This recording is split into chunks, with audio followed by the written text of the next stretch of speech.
You know that feeling, right? Yeah. Like it usually hits right around maybe 2 p.m. Oh, absolutely. The classic mid-afternoon slump. Yeah, exactly. You're just sitting at your desk, you're staring at your computer screen, and you've got, I don't know, like 24 tabs open. Right. Your phone is buzzing with calendar alerts, emails are pinging, and then suddenly the computer just completely freezes. You get the spinning wheel of The death. spinning wheel of death, Yeah. yes. And like, what's our immediate instinct when that happens? We freak out and start clicking everything. Exactly. We start furiously clicking the mouse. We're mashing the escape key. We try to force the machine to catch up by, giving it more commands, more input. Just frantic energy. Right. But the only way to actually get the system functioning again, like the only way to clear the memory so it can work, is to stop.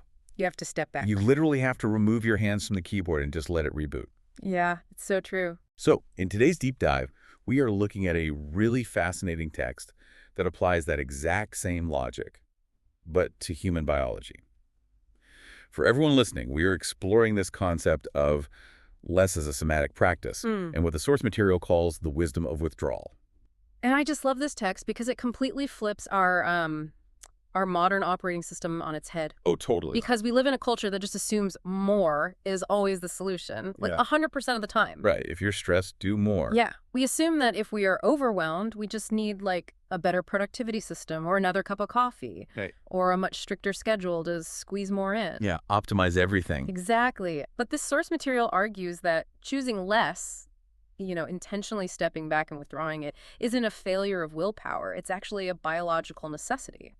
And the text starts by clarifying this major misconception we have about that specific word, less. Right. Because when we hear the phrase less is more, we almost universally interpret that as like a aesthetic choice. Yes, exactly. We think of minimalism. Right. We picture this stark white room Yeah. with like one perfectly placed modern chair.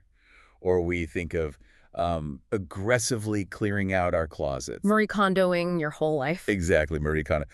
We treat less as a design principle. But in somatic terms, and by somatic I mean relating to the physical body and your actual nervous system, less is not a style. It's not a vibe. Okay, let's unpack this. What is it then? It is a fundamental biological process that your body naturally initiates to find a very specific state, which is called coherence. Coherence. Right. And coherence is basically what happens when your biological rhythms, so your heart rate variability, your respiration, your nervous system, they all sync up and operate efficiently together. Oh, wow. So they're all talking to each other smoothly. Exactly. Think about a muscle holding tension. It doesn't release by contracting harder, right? Right, that would just cause a cramp. Right. And when your nervous system is flooded with cortisol, it doesn't need more stimuli to figure out how to calm down. It needs space. Needs a break. Yeah. Coherence cannot be forced into existence through sheer effort. It only arises when there is enough space for your biological system to sort of self-organize. So less is simply the mechanism of making that space. That makes so much sense. So Yeah. less isn't about, emptying your life. It's about creating the literal physical conditions for your body to regulate itself. Exactly. And to ground this idea, the text uses this really beautiful central metaphor. It talks about the ocean. Yeah, specifically the anatomy of a wave. Right, because if you watch a wave, most of us only really pay attention to the crash, right? Like that big, loud, highly visible moment where the water smashes onto the beach. The grand finale. Yeah, that's the output. But before that water ever rises into its crashing form, the ocean does something else entirely. It pulls back. It draws inward. Right. It gathers. And what's fascinating here is that this withdrawal is not an absence of power. It is literally the accumulation of power. Because without that physical pullback, where it's gathering the water into a concentrated mass, you don't get a wave. You just get like flat, stagnant water. That is such a cool way to look at it. And this mechanic isn't just like a poetic metaphor. It plays out literally in our bodies every few seconds. Oh, absolutely. Because every single breath you take is a wave. Yeah. The inhale is the gathering, right? The pulling in of resources. Yeah. And the exhale is the release, the crash. But the most important part of that whole cycle is the space between them. The pause. Yeah, that tiny infinitesimal pause Yeah. between the inhale and the exhale, or between the exhale and the next inhale, is where the body actually integrates the oxygen. Exactly. Like that is where gas exchange actually optimizes. So the wisdom of less lives right there in that pause. But the problem is our modern culture demands that we stay in the crash constantly. Always be crashing. Right. We are actively taught to override that pause. Just keep producing, fill every silence, generate more output. We essentially demand that our bodies exhale, exhale, exhale, without ever allowing the gathering phase. It makes me think of a slingshot. Oh, that's a great analogy. Right. Like if you hold a slingshot and you don't pull the rubber band back, the rock just drops to the ground. It goes nowhere. It just flops. Exactly. The deliberate pulling back is exactly what creates the forward momentum. The pullback isn't a retreat, it's the loading phase. Yes. And that is precisely how our physiology works. Your body inherently knows this. When given the chance, your autonomic nervous system will always try to downshift and find that coherence. It wants to pull back. It will always try to pull the slingshot back. It is our thinking mind, our internalized productivity culture and our intense fear of falling behind that constantly fights this natural rhythm. We just won't let it happen. Right. Yeah. Our minds demand that we stay in the forward motion of the crash while our bodies are desperately trying to load the slingshot. Which brings us to a huge point of friction, I think, for most people listening. Because if pulling back is biologically natural, why does it feel so incredibly uncomfortable when we actually try to pause? Oh, it feels awful at first. Right. Why do we usually hate the feeling of doing nothing? Because we completely misinterpret what the pause actually is. We misread our own need for somatic space as a malfunction. We think we're breaking. Exactly. If we go back to the ocean metaphor, a wave doesn't just appear out of nowhere right at the shoreline. It is formed by invisible forces over massive distances. Right, like storms way out at sea. Yeah, deep pressure differentials, the distant pull of the wind miles out at sea. These are unseen forces doing incredibly slow preparatory work. Wow. The crest of the wave, the visible part, is just the final momentary expression of all that unseen labor. And the text argues that our bodily intelligence works identically to that. Like the body is constantly digesting beneath the surface. And it isn't just digesting your lunch. It is digesting experiences, sensory input, emotional conflicts, really complex problems at work. Yeah, everything. All of this requires this, undersurface accumulation. Exactly. Which really requires a major reframe in how we view our own productivity.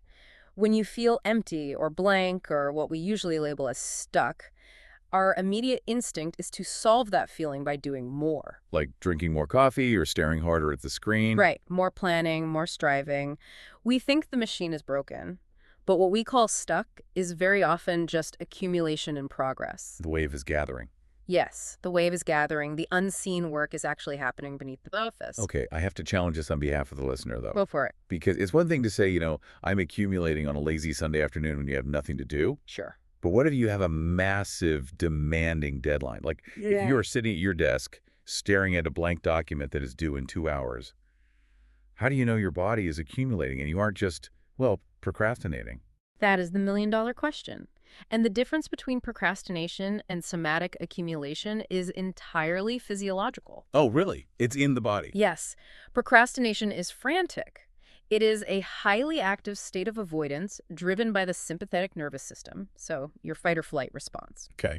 When you are procrastinating, you are usually distracting yourself with rapid inputs, like scrolling social media super fast or suddenly deciding you need to organize your entire desk right now. Oh, man, I do that all the time. Right.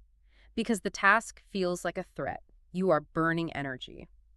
Accumulation, on the other hand, is a parasympathetic state. It has a quietness to it. So it feels different. Very different. You aren't avoiding, you are literally giving your brain's default mode network the space to integrate information. So by forcing the output when we feel stuck, by pushing through, we might actually be making the work take longer. Unquestionably. Yeah. If you insist on forcing the crest of the wave before that undersurface work is complete, you lock yourself into the rigid, panicked executive function of your brain. And the work just becomes exhausting. It becomes rigid and exhausting. When you feel stuck, your default question is usually, how do I make something happen right now? But the source material suggests a pivotal shift. What's the shift? The question should be, have I given what is already happening enough room? Have I given what is already happening enough room? Wow. Okay, so if we realize we haven't given our bodies that room, how do we physically create it? Right, the practical part. Yeah, because we know we need the pause, and we know our minds will fight it. But the text provides a really practical toolkit, right? These 5 somatic pathways into less. Yes, and I love these because they aren't complex techniques. They are organic movements your body already knows how to make. Right. We aren't adding a new strenuous yoga routine to your day. No, not at all. You're just unblocking pathways that already exist. Okay, let's walk through them, starting with the breath. The first physical shift is simply extending your exhale. Because the exhale is inherently a gesture of release, but most of us take these really shallow, rapid breaths that emphasize the inhale. We're always gasping for more air. Right. But when you allow your exhale to be just a little bit longer than your inhale, not forcing it, just letting it linger, Yeah. you are manually altering your biology. You really are. And the mechanism here is the vagus nerve, which acts as the main information superhighway between your gut, your heart, and your brain. When you extend your exhale, you actually put physical pressure on the vagus nerve. And that pressure essentially acts as the brake pedal for your sympathetic nervous system. That is so cool. It sends a chemical signal to your brain that says, hey, we are safe enough to breathe slowly. And in response, the brain manually shuts off the drip of cortisol and adrenaline. It is literally a built-in biological mechanism for less. So a longer exhale is quite literally an override switch for stress. Exactly. And when you start extending that exhale, it naturally slows your rhythm down, which opens the door to the second practice, finding micropauses. Yes, micropauses. Like, think about the natural intervals in your daily life. The space between actions, the beat between sentences in a conversation, or even just the physical gap between closing your laptop and standing up from your chair. Right, those tiny moments. There are dozens of these intervals every single day where absolutely nothing is required of you. But notice how aggressively we rush to fill them. Oh, all the time. We grab our phones the very second we step into an elevator. The guilty. We use filler words, or like just to pave over a 2-second silence in a meeting. And we do this because sitting in a void, even a tiny one, feels incredibly vulnerable. But skipping those pauses actually spikes our cognitive load, right? Exactly. When you constantly fill the gaps, your brain never gets to clear its working memory. The somatic practice of Lethen involves deliberately staying in that pause. Just letting it be empty. You let the natural interval be empty. You sit in the elevator and just look at the doors. Okay. You let a sentence end in a meeting, and you don't immediately jump in with a new thought. Just wait. You wait just long enough to feel what is actually present in your body before you decide to add anything new to the environment. And once you actually sit in the micropause, you suddenly become acutely aware of the physical load you are carrying, which leads us to the third practice, weight dropping. This is a big one. The text points out that we walk around carrying massive amounts of unnecessary muscular tension. Like your jaw is clenched while just reading a standard email. Yep. Your shoulders are creeping up by your ears while driving. Your belly is constantly held tight. And these holding patterns are basically a physical armor that are your body's default response to a highly overstimulating environment. But maintaining that tension requires a massive amount of metabolic energy. It's exhausting. It is. So weight dropping is the practice of allowing gravity to do its job. We usually treat gravity like an adversary we have to hold ourselves up against, but gravity is constantly offering to take your excess tension. You just have to let it. You simply have to locate the holding pattern, usually in the jaw, the neck, or the abdomen, and let the muscle fibers physically slacken. You let the chair hold your weight instead of using your muscles to sort of hover just above it. I just dropped my shoulders while you're saying that, and the difference is immediate. Right, it's instant. When you finally drop that physical armor, you free up the bandwidth to change how you process your environment, which is the fourth pathway. The shift from scanning outward to listening inward. This is a crucial distinction in how we use our attention. Scanning the environment is what we do when we are looking for a new stimulus to react to. Like constantly checking things. Right. We scan our inbox, we scan the room, we scan the newsfeed. But scanning is an active, outward-generating process. It populates your sensory field with more noise. Like leaving the radar dish turned on all the time, just constantly spinning. Exactly. Dropping your attention inward reduces that cognitive load. Less is the practice of listening internally first. Okay, what does that feel like? It means locating what is already alive in your own physiology, maybe a sensation of warmth, a feeling of fatigue in your legs, or just a steady heartbeat and following that single thread, rather than constantly generating outward attention. And that inward listening inevitably brings us to perhaps the most challenging part of this entire framework, which is the fifth pathway, allowing internal sensations to actually complete. This is where it gets tough for people. The text talks about emotions here, and this is where the biological reality of our feelings completely dismantles how we usually deal with them. Oh, completely. Because when we feel a difficult emotion, our Mhm. instinct is to interrupt it. We Mhm. suppress it, we rationalize it, or we try to manage it away. But when we interrupt an emotion, it doesn't vanish. It Right. recirculates. Right. It becomes this heavy, chronic background noise in our nervous system. Because an emotion isn't just a psychological concept, right? It is a chemical event. When you experience an emotion, your brain dumps a specific cocktail of neuropeptides into your bloodstream. And that chemical rush creates the physical sensations of heat or tightness or fluttering in your chest. Here's where it gets really interesting. The text actually puts a timeline on this. Yeah, and it's shockingly short. It is. Like, guess how long an uninterrupted emotion actually lasts in the body. I mean, most people would guess hours or days. Right, but the text notes that an uninterrupted emotion moves through the body in under a minute. Less than 60 seconds. Less than 60 seconds. An emotion can rise, peak, crash, and recede back into the open sea in under a minute if we just stop actively interfering with it. If we connect this to the bigger picture, it is our conscious interference that traps the emotion in the system. We get our own way. We do. When we feel the chemical flush of anxiety, we immediately attach a story to it, like, I'm going to fail this project, my boss hates me, I'm falling behind. We start spiraling. Yes.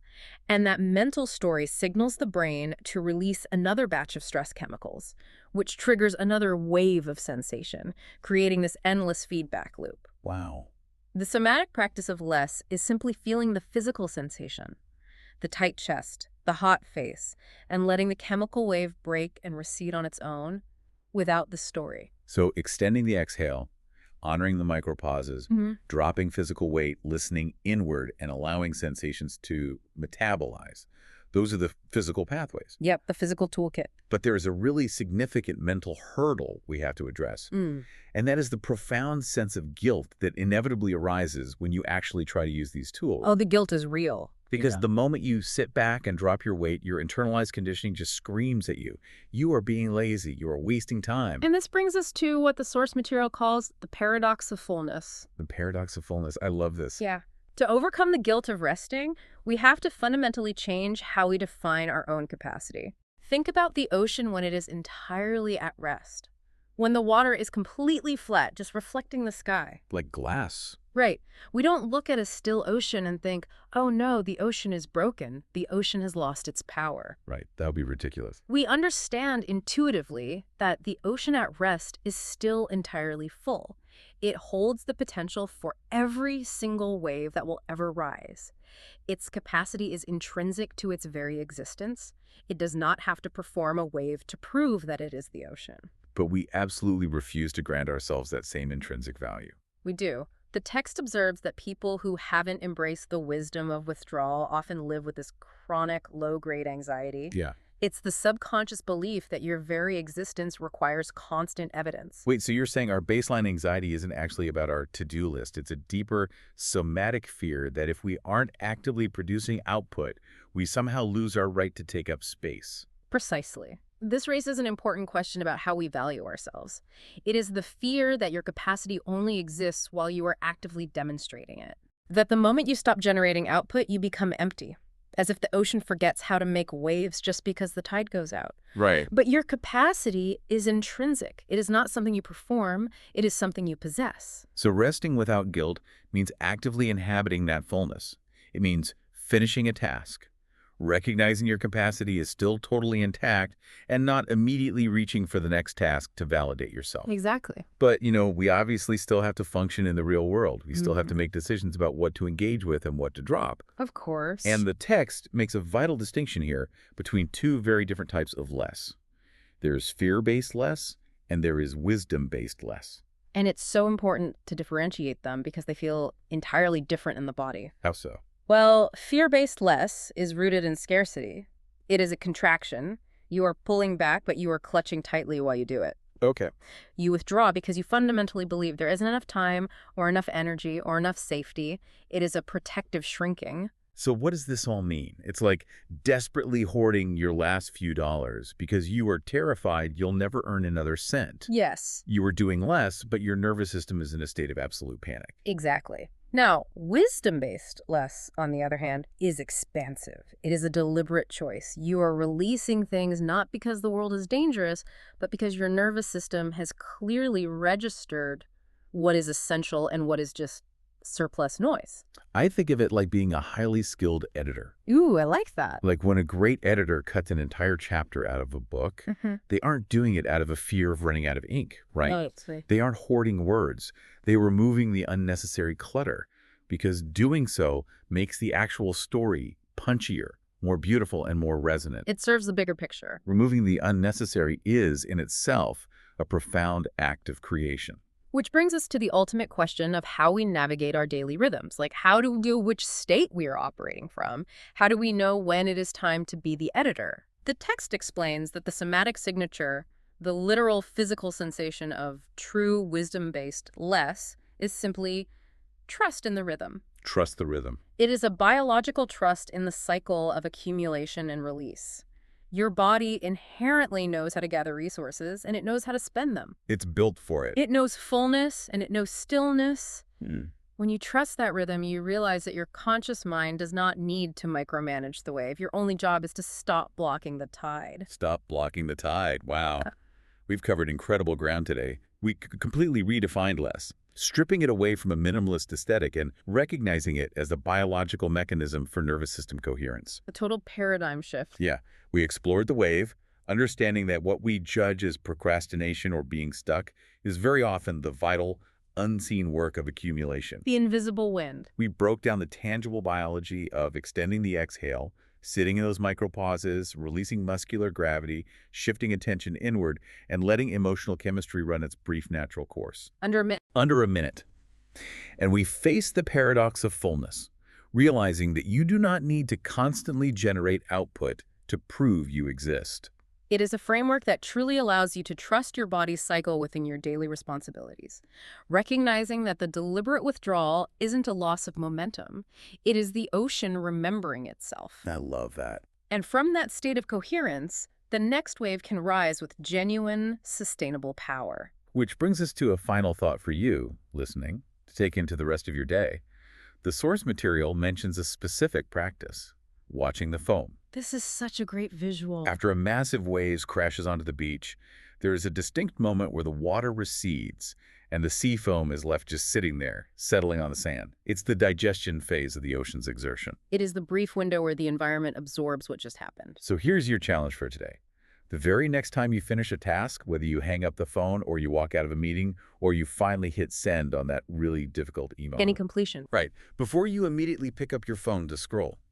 Before you instantly open a new browser tab or scan your environment for the next stimulus. Right. What if you deliberately paused for just 30 seconds? Just 30 seconds. What if you just sat there and watched the metaphorical foam settle in your own physiology? In that newly created space, in that brief interval of intentional withdrawal, what invisible wave might you feel gathering beneath the surface? When you feel your internal system starting to freeze up, when the spinning wheel of death appears in your mind, remember, you don't fix it by frantically mashing the keyboard. You fix it by stepping back. Allow the pullback. Trust the biological rhythm and watch what rises.